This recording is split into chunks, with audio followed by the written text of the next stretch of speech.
ماشي يا عم عادل. صباح الفل يا عم عادل. صباحك عسل. النهارده هوكلكم دنيس زيت وليمون على الفحم. احنا في زفير اللي في الماكس، احدى فروع مطاعم زفير اللي موجوده في القاهره.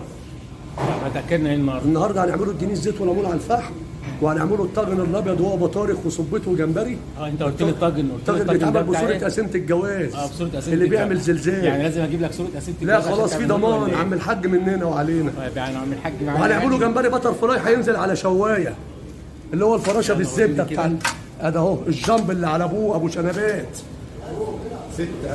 6 لسه ما راحش للحلاقه وبشنبه، لسه ما حلقش حلقه العيد. ايوه انا عايز اتفرج على الحاجات. اتفرج على الحاجه الحيه بتلعب. وايه بتعملوا فيديو ولا ايه؟ هناخده بربون فراوله بلدي. ناخده كام بربونيه بلدي كده حلو. بربون بيشجع الاهلي ده 6. بشجع الاهلي زملكاوي ما ياكلوش؟ لا انا زملكاوي ما باكلهوش. امال ايه يعني؟ بس الاهلي سيد البلد بقى، انا بقول تبع الريس. 400 بربوني 6 مقلي. ايه تاني؟ عندي شوربه سي فود حلوه. 3 شوربه مخليه، وعندي رز صياديه.